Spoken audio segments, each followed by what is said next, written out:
오늘 우리가 묵상할 말씀은 요한복음 2장 7절과 8절의 말씀입니다. 신약성경 144쪽 전후 요한복음 2장 7절 8절 두 개의 짧은 구절을 저와 여러분들이 함께 읽도록 하겠습니다. 예수께서 그들에게 이르시되 항아리에 물을 채우라 하신즉 아기까지 채우니 이제는 떠서 연회장에게 갖다 주라 하심에 갖다 주었더니. 할렐루야. 오늘 또 저와 여러분의 가정, 자녀 하는 모든 일들마다 하나님의 돕는 손길이 함께 하시기를 주님의 이름으로 축복합니다. 어제 저녁에 우리 예배를 준비해 주고 있는 방송실 담당자한테 연락이 왔어요. 우리가 이런 예배를 그냥 드리는 게 아닙니다. 카메라를 또 움직이는 분이 있고 또 자막을 띄우는 분이 있고 또 조명을 조절하고 음향을 조절하고 방송실에 여러 명이 지금 예배 시간마다 이렇게 섬김의 봉사를 해요. 이왕 말이 나온 김에 정말 고맙고 수고한다고 박수로 한번 격려해 주세요. 한두 번도 아니고 매번 예배 시간마다 그렇게 수고를 하세요. 근데 전화 왔는데 물어보는 내용이 목사님 주보 설교 본문이 맞냐고 물어보더라고요. 왜 그런가 그랬더니 원래 오늘 내용은 1절부터 11절까지가 전체 내용인데 제가 일부러 중간에 있는 7절, 8절만 주보에 썼거든요. 그랬더니 확인을 하려고 전화를 했었어요. 일부러 그렇게 짧게 한 겁니다. 왜냐하면 너무나 이 이야기는 잘 알고 있기 때문에. 물을 포도주로 변화시킨 이야기 아시죠? 예수님께서 가나라는 지역에서 혼인잔치집에서 이렇게 가셨다가 포도주가 떨어진 거예요. 그래서 그걸 물로 바꾸는 기적을 행하신 내용이 오늘 본문 내용이에요. 이 본문을 가지고 제가 설교를 하려고 이렇게 주석가들의 주석 몇 권을 이리저리 뒤지고 있는데 그중에 한 주석가가 이런 이야기를 했더라고요. 교회 좀 다녀본 사람은 이 본문으로 설교를 많이 들었다. 그렇기 때문에 이 본문으로 설교를 해가지고 은혜를 끼치는 게 쉽지 않다. 그래서 가급적이면 본문을 설교 주제로 택하는 걸 권하지 않는다. 이 본문 너무나 뻔한 내용이라 다 알기 때문에 이걸로 은혜 끼치기가 쉽지 않다는 거예요. 그런데도 기도하는 중에 계속 이 본문 가지고 같이 여러분들과 함께 말씀을 나누고자 하는 마음이 생겼어요. 왜냐하면 이 코로나도 그렇고 요즘 이 상황이 정말 하나님의 은혜로 기적이 일어나지 않으면 우리 힘으로 해결할 수 없다는 생각이 들어서 그래요. 어렵고 힘들 때마다 오늘 본문 말씀을 읽으면 물을 포도주로 바꾸는 능력의 주님이 나의 주님이시구나. 이 말씀 때문에 위로와 힘을 얻을 수 있기 때문에 오늘 말씀을 가지고 전하려고 그래요. 이 본문의 내용을 한 단어로 표현하면 뭘까? 그런 생각을 해봤어요. 이 본문 내용을 한 단어로 표현하면은 부족이 아닐까 제 나름대로 생각을 했어요. 부족. 예. 유대인의 결혼식에 절대 빠져서는 안 될 게 포도주입니다. 아마 결혼잔치가 절반쯤 지났을 것 같아요. 유대인들은 일반적으로 결혼 예식을 치른 다음에 보통 가정은 일주일, 그리고 좀 넉넉한 가정은 2주일씩 결혼 축하 잔치를 합니다. 이때 꼭 있어야 될 게 포도주입니다. 왜? 물에 석회가 많거든요. 석회질이 많아서 그냥 물을 마시면 담석 걸릴 가능성이 많아요. 그래서 물을 그냥 마시질 못해요. 마실 물이 넉넉하질 않아요. 또 이 유대인들이 양고기를 많이 먹지요. 그러다 보니까 입이 늘 기름기가 차 있는 거예요. 그래서 중간중간 포도주를 마시면은 그 음식 맛이 살고 아주 맛나다고 그래요. 그래서 우리가 생각하는 술의 개념이 아니라 음료의 개념으로 꼭 이스라엘 사람들은 이 음식을 먹을 때 포도주. 그래서 결혼잔치를 잘 치렀다 못 치렀다도 얼마나 맛있는 포도주를 준비했느냐. 이건 자기 집안의 명예와도 같을 정도로 이 포도주를 중요하게 생각을 해요. 그런데 이 포도주가 똑 떨어지고 말았어요. 아마 잔치 절반도 안 치렀을 것 같은데 여러분 물론 부족도 하나님의 은혜입니다. 하나님은 우리가 하나님의 은혜로 살아갈 수밖에 없다는 걸 깨우쳐 주시려고 우리 인생의 한 부분쯤은 부족한 것이 있게 하십니다. 그래서 이 부족은 풍족함으로 나아가는 데 있어서 반드시 거쳐야 될 과정인 것입니다. 부족을 경험해 보지 못한 사람은 풍족함을 풍족한 줄 느끼지를 못합니다. 차고 넘치는 은혜는 모자람을 겪어본 사람만이 누릴 수 있는 축복인 것입니다. 잘 아시는 것처럼 이스라엘 백성들이 가나안 땅을 가기 위해서 이 광야를 지나가게 되지요. 광야는 물도 부족합니다. 식량도 부족합니다. 또 그늘도 부족합니다. 그런 곳이 광야예요. 그런데 이 광야에 부족한 것 때문에 이스라엘 백성들은 하나님 의지하는 법을 배우게 돼요. 광야를 통과했기 때문에 하나님 의지하는 법을 배울 수가 있었습니다. 음식이 부족했기 때문에 하늘에서 내려오는 만나를 먹어볼 수 있었고요. 식수가 부족했기 때문에 반석을 치면 물이 나오는 기적도 체험할 수 있었고요. 그늘이 부족했기 때문에 하나님께서 구름으로 그늘을 만들어주시는 놀라운 체험을 하면서 하나님을 믿는 믿음이 커지고 하나님을 의지하고자 하는 겸손함이 그들에게 생겼던 것입니다. 그런데 우리가 알아야 할 것이 있습니다. 계속되는 부족은 하나님의 뜻이 아니다.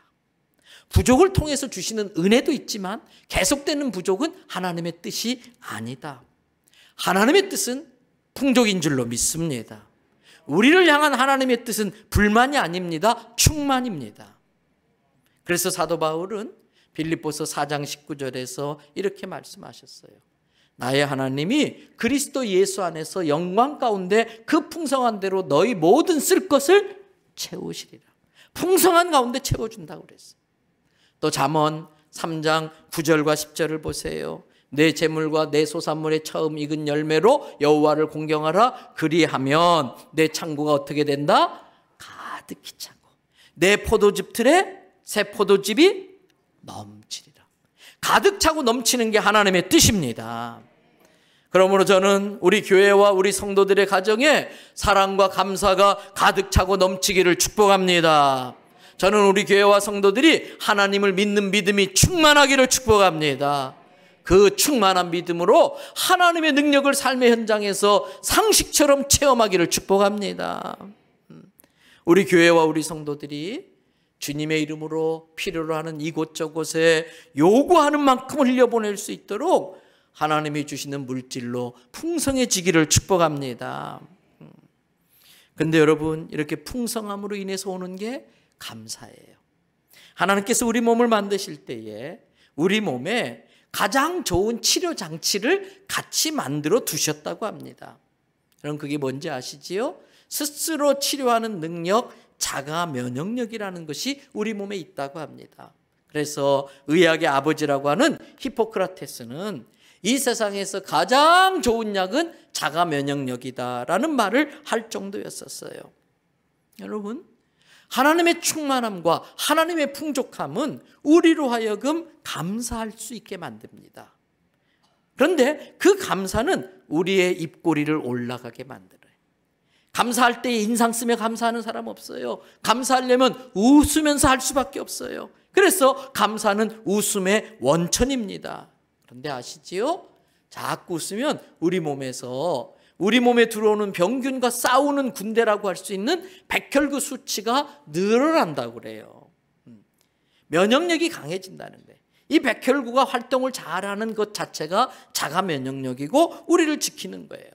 그래서 학자들이 연구를 했답니다. 결과가 나왔는데 사람이 하루에 15초만 웃으면, 하루가 아니고 사람이 웃을 때에 15초만 연속해서 웃으면 우리 몸에서 호르몬이 각종 호르몬이 나오는데 우리가 잘 아는 엔도르핀 또는 엔켈파민 또는 도파민 등 21가지의 호르몬이 나온대요.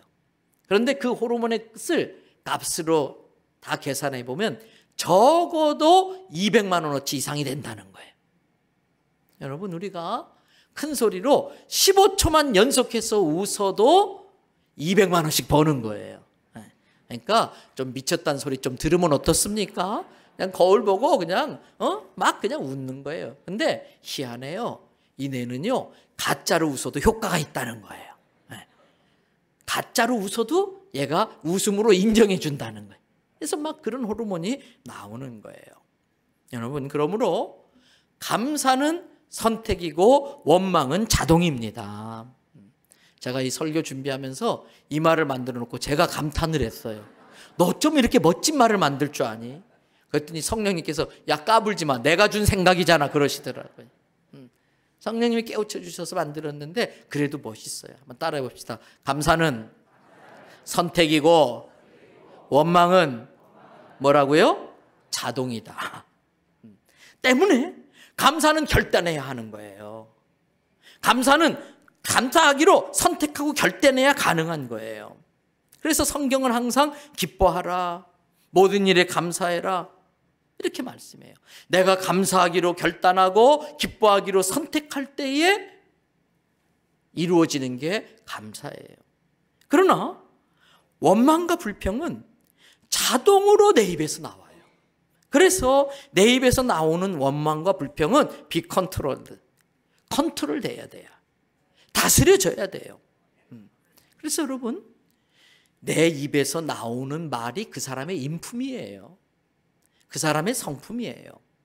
내 입에서 자동으로 나오는 원망과 불평을 다스릴 줄 아는 게 그 사람의 실력이에요. 그 사람의 능력인 거예요. 때문에 감사를 선택하고 원망은 다스릴 수 있기를 바랍니다. 오늘 본문은 예수님께서 이 땅에서 행하신 첫 번째 기적이에요. 그런데 이 첫 번째 기적을 어디에서 행하셨습니까? 가나에 있는 결혼식장에서, 혼인잔치집에서 첫 번째 기적을 행하셨어요. 그런데 여기에 예수님께서 우리에게 은연중에 알려주는 의도가 있습니다. 성경이 예수님이 행한 기적 중에 첫 번째 기적을 가나의 혼인잔치에서 했다고 우리에게 알려주는 이유가 있습니다. 우리 성도의 삶은 혼인잔치집이 되어야지 초상집이 되어서는 안 된다는 걸 은연중에 알려주고 있는 거예요. 저와 여러분의 인생이 혼인잔치집이 되어야지 초상집이 되어서는 안 된다는 겁니다. 여러분, 감사를 선택함으로 웃고 사는 인생 되시기를 바랍니다. 하나님이 처방해 주신 감사와 웃음이라는 명약으로 우리 안에 자가치료가 일어나서 건강의 복을 누리며 사시기를 바랍니다. 인생은 늘 예기치 못한 일의 연속이지요. 예기치 못한 일이 생기는 걸 바라보는 게 스트레스입니다. 예기치 못한 일이 생기면 어떡하나 하는 염려가 스트레스예요. 그런데 이러한 일은 언제든지 일어날 수 있어요. 이 결혼잔치집에서도 나름대로 충분히 포도주를 준비했다고 그러는데 예상 밖의 사람이 왔는 것 같아요. 아니면 계산을 잘못했든지 결혼식 반도 안 끝났는데 일주일, 2주일씩 해야 되는 결혼식에 포도주가 똑 떨어지고 만 거예요. 여러분, 있을 수 없는 일이지요. 한참 흥이 오를 때 포도주가 떨어지면서 문제가 생깁니다. 이럴 때 사람들의 반응이 다양합니다. 첫 번째, 어떤 사람이 있느냐? 부정적 호들갑형이 있습니다.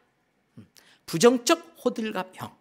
아이고 큰일 났네, 포도주가 떨어졌어, 이제 다 망했어, 이제 다 끝났어, 쫑쳤어. 호들갑, 부정적 호들갑형이 있어요. 마치 인생의 종말이 온 것처럼 반응하는 사람들이 있어요. 두 번째, 어떤 사람이 있느냐? 확대 재생산형이 있어요. 이건 제가 다 그냥 만든 이야기예요. 확대 재생산형은 뭐냐? 이런 문제가 생기면 막 흥분을 해가지고 소리를 질러요. 아니 어떻게 이런 일이 생길 수 있어? 그냥 웃으면서 넘어가면 별거 아닐 수 있는 문제, 문제라도 잘 수습하면 될 수 있는 문제인데 막 흥분해서 소리를 질러서 문제를 확대 재생산하는 분이 계세요. 문제 아닌 걸 문제로 키워내요. 그래서 모두를 막 불안하게 만들고요, 잔치판 분위기를 한순간에 깨버리는 사람이 있어요. 세 번째는요, 책임 전가형이 있습니다. 그 오빠 내가 뭐라고 그랬어? 그럴 줄 알았어. 누가 이 포도주 이만큼이면 충분하다고 그래서 누구야, 나와봐, 책임져. 어떡할 거야, 이게 당장 책임져. 같이 결정해놓고 문제가 생기고 일이 틀어지면 누군가에게 책임을 지우고 자기는 싹 빠져버리는 경향의 사람이 있어요. 또 어떤 종류가 있냐면 방임형이 있어요. 방임형. 포도주 떨어졌어? 나 몰라, 그래서 어쩌라고? 나 포도주 마실 만큼 벌써 마셨어. 나 이제 신경 안 써, 상관 안 해. 방임형. 집이 어떻게 되든 회사가 어떻게 되든 교회가 어떻게 되든 나 상관없어. 그리고 자기만 편하면 되고 자기만 챙길 거 챙기면 되고 생각하는 이기적인 사람이 있어요. 또 어떤 종류가 있을까? 도피형이 있어요. 문제가 생기면 어디로 사라졌는지 슬그머니 사라져 없어져 버려요, 사람이. 그러다가 문제 해결되면 또 슬그머니 나타나서 그거 봐, 내가 말한 대로니까 됐지. 내가 그러자고 그랬지. 생색내면서 자기 공치사라는 그런 사람이 있어요. 아닙니다. 우리 그리스도인들은 그렇게 행동하면 안 돼요. 우리 그리스도인들은 문제를 지적질하거나 비난하거나 비판하는 사람이 아니라 문제의 근본적인 해결책을 제시해 줄 줄 아는 사람이 되기를 바랍니다. 문제를 지적만 하고 해결책을 내놓지 않으면 그건 비판, 비난밖에 안 돼요. 그건 더 문제를 꼬이게 만드는 거예요. 문제인 줄 다 알아요. 지적하지 않아도 알아요. 내가 그 문제를 해결할 수 있는 솔루션이 없으면 지적도 안 하는 게 좋습니다. 여러분, 웃어야 건강해지고 웃어야 문제가 풀어진다. 그러면 어떤 분은 그러세요. 웃을 일은커녕 울 일밖에 없는데 어떻게 웃느냐 이렇게 항변하는 분이 있어요. 여러분, 웃을 일이 없으면 내가 웃을 일을 만들어버리면 돼요. 나 하나쯤 망가져서 그 공동체가 웃을 수 있다면 얼마든지 망가져도 되지요. 웃음을 만들어낼 줄 아는 사람이 정말 능력자인 것입니다. 여러분, 옛말에도 아이의 울음소리와 어른들의 웃음소리가 담장을 넘어가면 그 집은 망한다, 흥한다? 흥한다. 곡소리, 싸움소리가 담장을 넘어가면 그 집은 망해요. 그러나 어린아이의 울음소리, 어른들의 웃음소리가 담장을 넘어가면 그 집은 다 잘 되게 되어 있어요. 때문에 웃을 일이 없으면 웃을 일을 만들어서 웃으면 되고 울 일이 있으면 웃을 일로 바꿔버리면 되는 겁니다. 오늘 본문에 나오는 예수님의 어머니 마리아가 바로 그런 사람이에요. 웃을 일을 만드는 사람, 울 일을 웃을 일로 바꿔주는 사람.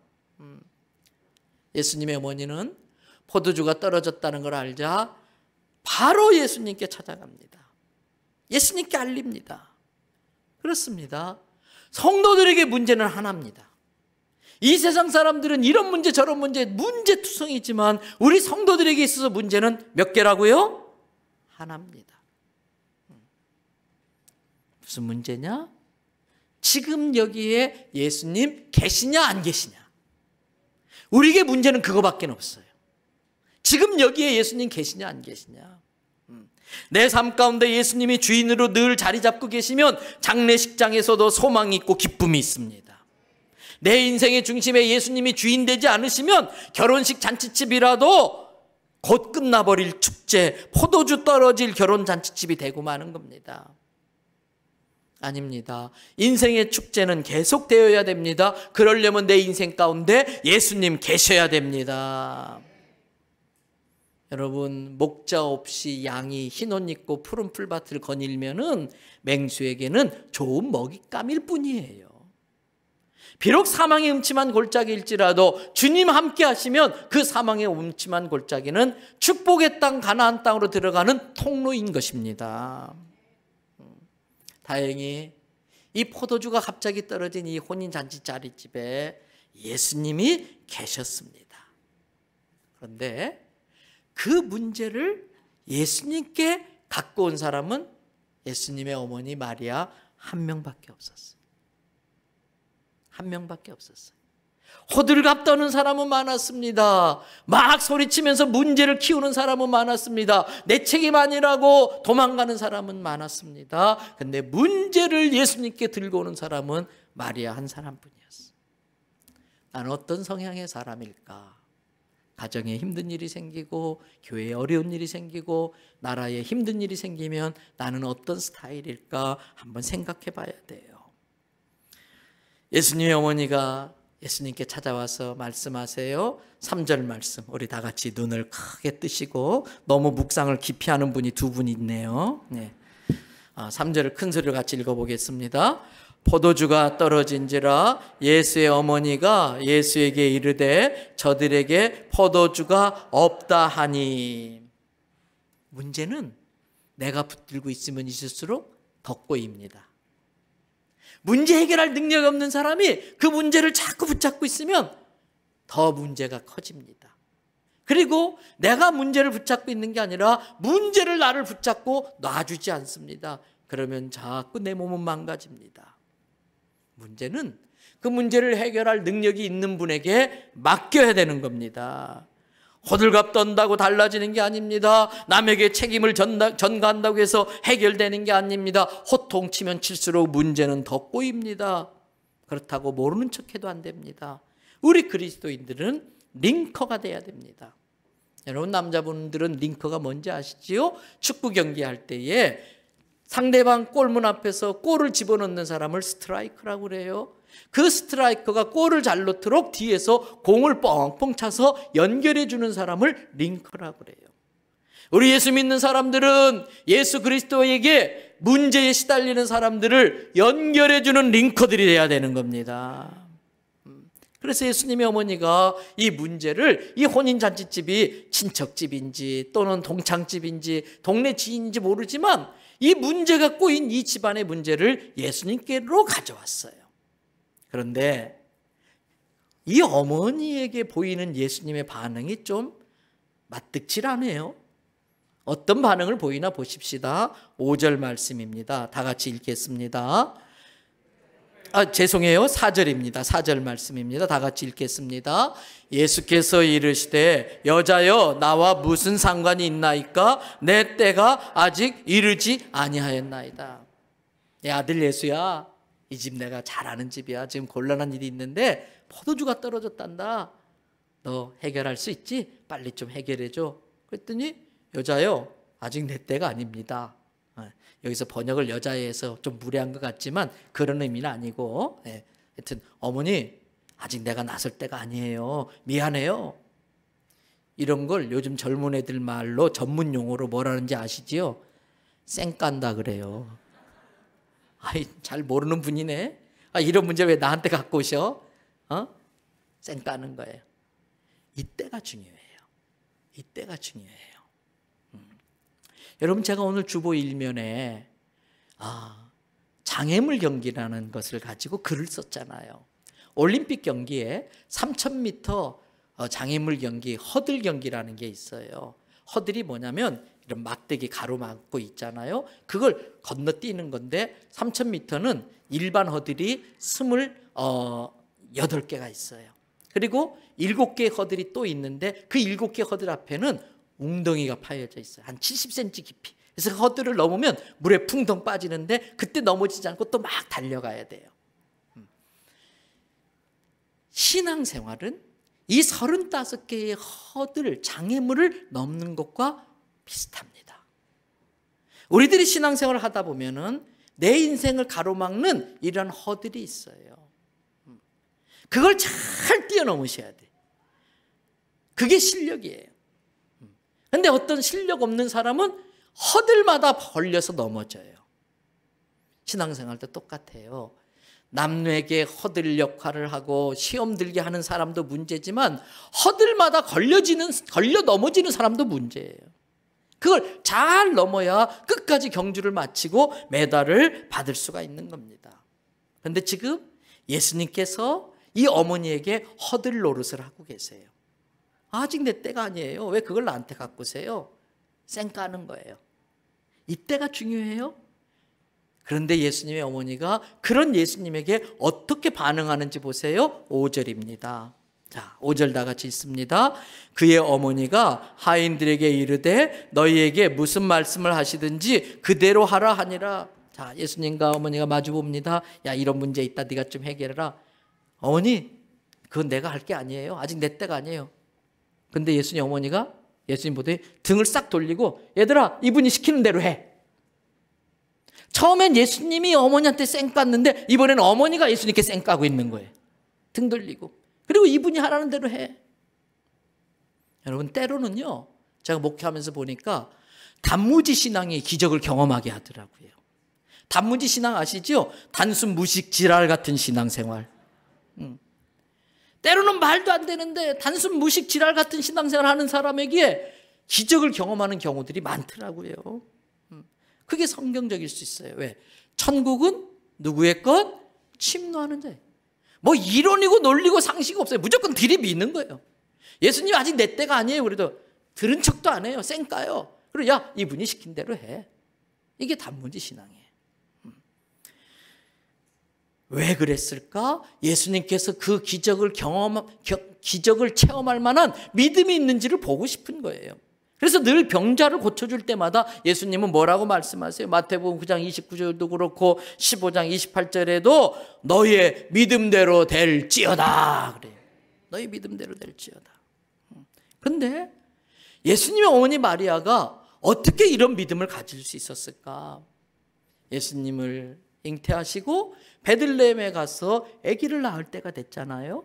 그때에 들판에서 양을 치던 목자들에게 천사가 나타나요. 얘들아, 지금 여기 있을 때가 아니야. 지금 인류의 구세주가 태어나는데 저기 저렇게 가면 베들레헴 마국간에 막 태어난 아기가 있을 거야. 가서 메시지를 전해라. 이 아이의 탄생은 하나님께는 영광이고 이 땅에는 평화란다. 곧 이제 성탄 시즌이 될 건데 지난주 수요일 날 성탄트리 점등식을 했잖아요. 저를 아는 많은 분들이 그래요. 대연성교회 앞에 저녁 때 지나가다가 트리가 딱 들어온 걸 보면 아, 이제 성탄 시즌이 됐구나 실감이 난다는 거예요. 가서 이 메시지를 전해라. 그래서 목자들이 가서 그대로 전했어요. 근데 일반적으로 사람들이 무슨 반응을 보였느냐? 누가복음 2장 18절에 보세요. 듣는 자가 다 목자들이 그들에게 말하는 것을 어떻게 해요? 놀랍게 여겼어요. 그리고 그냥 흘러 지나갔어요. 그게 끝이에요. 근데 19절을 보세요. 마리아는 이 모든 말을 어떻게 해요? 마음에 새기어 생각하니라. 신앙생활은 말씀을 품고 내 마음에 새기는 거예요. 말씀이 내 마음에 새겨질 때까지 그 말씀을 붙들고 기도하고 묵상하고 기도하고 묵상하고 믿음이 생길 때까지 그 말씀 붙들고 늘어지는 게 신앙생활이에요. 예수님의 어머니 마리아는 예수님 탄생할 때 받았던 그 말씀을 평생 마음에 새기고 있었어요. 그리고 묵상하고 있다가 드디어 때가 되자 이 문제를 예수님께 갖고 온 거예요. 그 어머니의 믿음을 보시고 예수님께서 씩 웃으시잖아요. 아이고, 우리 어머니 내가 당할 수가 있나. 그리고 종들을 불러요. 7절 보세요. 다 같이 읽겠습니다. 예수께서 그들에게 이르시되 항아리에 물을 채우라 하신즉 어디까지 채웠어요? 아기까지 채웠어요. 사랑하는 대연성교회 성도 여러분, 사람은요 눈치가 좀 있어야 돼요. 눈치가 있어야 인생을 좀 뜻밖의 복을 누리며 잘 살아요. 그래서요 눈치 있는 사람은 어디 가든지 뭐라도 얻어먹어요. 오늘 이 구절을 탁 보면 눈치채셔야 돼요. 어떤 눈치를 채야 되느냐? 아기까지 물을 채워야겠구나, 이 눈치를 채셔야 돼요. 여러분, 채운 만큼 포도주로 변합니다. 반만 채우면 포도주가 반만 생길 겁니다. 아기까지 물을 채웠기 때문에 포도주가 항아리 아기까지 찰랑찰랑 가득 찼던 것입니다. 어디까지 채울 것인가? 이것은 순종의 레벨로 결정이 됩니다. 물 한 통에 순종을 하면 항아리에 물 한 통에 포도주가 차 있을 것입니다. 10통을 갖다 붓는 순종을 하면 항아리에 10통의 포도주가 차 있을 것입니다. 물 한 통 갖다 채우는 수고를 하면 레벨 1, 물 7통을 갖다 채우는 수고를 하면 레벨 7, 아기까지 채우면 레벨 만땅. 그런데 사람들이 아기까지 안 채웁니다. 왜 그런지 아세요? 한 통 채우는 것보다 10통 채우는 게 힘드니까요. 아기까지 다 채우는 것은 수고스러운 일이에요. 땀 흘려야 될 일이에요. 전날까지 잔치 준비하느라고 잠도 자지 못하고 이 하인들이 얼마나 피곤했겠어요. 그런데 쓸데없는 짓을 또 시키는 거예요. 쓸데없는 짓이 뭐예요? 물을 항아리에 채우는 일이에요. 그거 채워서 뭐 하려고? 여러분, 믿음이 없는 사람은 하나님의 역사를 쓸데없는 짓이라고 말해요. 믿음이 없는 사람들은 성경의 기적이 쓸데없는 짓으로 여겨져요. 그래서 사람들은 노합니다. 한 통 채우는 흉내만 합니다. 그런데 그 중에 10통을 채우는 사람들이 있어요. 아기까지 채우는 사람들이 있어요. 근데 그것이 주는 축복은 대단합니다. 구원은 누구나 받아야 되는 것이기 때문에 믿기만 하면 거저 주시는 공짜예요. 그러나 물이 포도주로 바뀌는 축복은 채운 만큼 받습니다. 구원은 누구나 받아야 되기 때문에 믿기만 하면 거저 값없이 다 주지만 물이 포도주로 바뀌는 축복은 내가 채운 만큼만 받아요. 그게 공평이에요. 물 한 통 채운 사람과 10통 채운 사람이 받는 포도주가 똑같다면 그건 공평이 아니지요. 그러므로 우리는 구원을 뛰어넘는 신앙생활을 하셔야 돼요. 구원은 기본이에요. 구원을 뛰어넘어서 축복받는 인생, 또 받은 축복으로 사명 감당해서 하늘에 상급받는 인생이 되기 위하여 부지런히 항아리를 아기까지 채울 수 있기를 바랍니다. 성경은 갈라디아서 6장 7절에 말씀하십니다. 스스로 속이지 마라. 하나님은 업신여김을 받지 아니한다. 하나님은 그러한 꼼수에 술수에 넘어가는 분이 아니라는 거예요. 그러면서 7절 뒤에 뭐라고 그랬어요? 사람이 무엇으로 심든지 그대로 거두리라. 육체를 위하여 심으면, 세상 일에 정신 팔려서 세상 일에 올인하면은 육체로부터 결과적으로는 썩을 것을 거두게 되는 거예요. 그러나 성령을 위하여 심는 자, 즉 영의 일을 위하여, 주님의 일을 위하여 심는 자는 그 성령으로부터 영생을 얻는다. 그런데 그 일을 잘 안 해요. 왜? 9절. 결과가 빨리 안 나오니까 처음에는 좋은 의도로 선을 행하되 낙심하는 사람들이 많아. 에이, 내가 3통이나 채웠는데 5통 채워도 안 바뀌네. 낙심하는 사람들이 많아요. 그래서 뭐라 그랬어요? 선을 행하되 낙심하지 말지니 때가 이르매. 즉 예수님이 원하는 아기까지 채워지는 그 때가 이르면 물이 포도주로 바뀐다. 때가 이르매 거두리라. 할렐루야. 이제 말씀 마치려고 그래요. 축제와 같아야 될 우리의 인생이 이 코로나 같은 예상하지 못한 일들로 인해서 힘들고 어렵고 찌드는 삶을 살게 되었어요. 잔치집 같아야 될 교회가 초상집처럼 조용해졌어요. 그러면 안 됩니다. 다시 잔치집 분위기를 살려내야 됩니다. 전에 몇 년 전에 우리 교회 부흥에 오셨던 부흥 강사님이 우리에게 귀한 진리를 하나 알려줬지요. 교회는 잔치집 같아야 된다. 그러면 잔치집은 분위기다. 분위기 깨면 안 된다. 잔치집 분위기 깨는 데는 몇 명이면 충분하다? 그래서 제가 종종 물어보잖아요. 근데 바꿔야겠어요. 잔치집 분위기 깨는 건 한 명이면 충분하다가 아니고, 따라합시다. 잔치집 분위기를 깨는 데는 나 한 명이면 충분하다. 내가 잔치집 분위기 깨는 사람 되지 않으면 되는 거예요. 교회는 잔치집 같아야 돼요. 몇 년 전에 우리 교회에 독일 여자 목사님 2분이 방문한 적이 있었어요. 주일날 우리 교회에서 같이 예배를 드리고 예배를 마치고 제 방에서 차를 마시면서 이런저런 담소를 나누었어요. 그때 제 마음에 궁금한 게 있었어요. 목사님들이 섬기시는 독일 교회와 우리 교회의 차이점이 뭐라고 생각하세요? 우리 교회에서 예배드리면서 뭐가 가장 인상적이었습니까? 제가 물어봤어요. 그랬더니 독일 여자 목사님이 그런 말씀하시더라고요. 목사님, 우리 독일 교회는 초상집이고 대연 선교교회는 결혼식장 같아요. 그러더라고요. 네. 여러분, 인생은 항상 문제의 연속이에요. 교회는 늘 공사 중이에요. 미성숙한 사람들이 모인 곳이기 때문에, 죄인들이 모인 곳이기 때문에 여러 가지 문제들이 있어요. 그럴 때마다 호들갑 떨 거 없습니다. 누구 때문이라고 남 탓할 필요 없습니다. 내가 분위기 깨지 않으면 되지. 그 마음으로 그 문제 가지고 예수님 앞에 나아가면 돼요. 가정도 마찬가지고 직장도 마찬가지입니다. 그리고 예수님의 처방전에 따라 땀 흘리는 일이지만, 수고스러운 일이지만 부지런히 항아리를 채우면 됩니다. 그때에 때가 되면 주님께서 물을 포도주로 바꿔주는 은혜를 베풀어 주세요. 물을 항아리에 채우는 양이 많으면 많을수록 포도주를 마시고 행복해지는 사람이 많아지는 법입니다. 우리도 알고 보면 너나 나나 다 부족한 게 한 가지씩은 있는 사람들이지요. 근데 그것을 바꿀 능력이 없어요.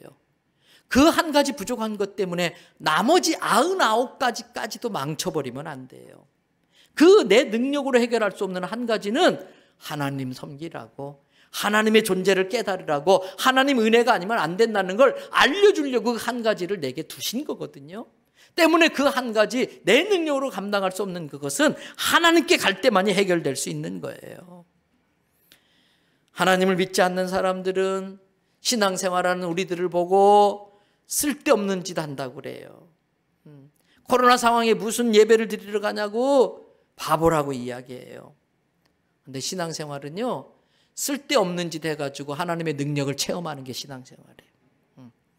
그게 기도한다고 될 문제냐고 책망합니다. 근데 기도하면 됩니다. 그러므로 우리는 예수님이 무슨 말씀하시든지 그대로 해라. 여러분, 말씀에 내 생각을 타면 포도주가 맛이 없어져요. 말씀에 내 경험을 타면 포도주가 희석돼요. 말씀에 내 생각과 논리를 집어넣으면 물이 포도주로 바뀌질 않아요. 기적이 일어날 수 없어요. 그래서 신앙은 하나님의 말씀을 있는 그대로 단순하게 믿는 것입니다. 능력은 나에게 있는 것이 아닙니다. 능력은 하나님께 있습니다. 그러나 그 능력이 하나님을 믿으면 하나님의 능력, 내 능력 되는 줄 믿습니다. 우리는 말씀의 전달자, 링커, 하나님 능력의 통로입니다. 순종하면 통로로 쓰임받는 것입니다. 그래서 오늘 설교의 제목이 뭔가요? 설교의 제목이 합작품. 능력은 하나님께 있어요. 그러나 그 능력에 나의 믿음이 붙어야 돼. 그 능력에 아구까지 물을 채우는 나의 수고가 붙어야 돼. 그래서 하나님의 능력과 나의 믿음과 순종이 붙으면 합작품이 나타나요. 물이 기적으로 바뀌는 기적의 합작품이 나타나는 거예요. 여러분, 코로나로 인하여 이 크리스마스가 블루 크리스마스가 될 것 같아요. 그렇게 놔둬서는 안 돼요. 예수님의 탄생은 축제입니다. 이 소식은 많은 사람들에게 알려져야 됩니다. 이 어두움이 지배하는 세상에 예수님의 빛으로 올 때에 블루 크리스마스는 화이트 크리스마스, 모두가 밝고 행복한 크리스마스가 될 줄 믿습니다. 열심히 우리가 복음을 심고 사랑을 심고, 그래서 이 세상에 문제 있는 자들을 예수님께 연결시키는 우리가 되기를 주님의 이름으로 축복합니다.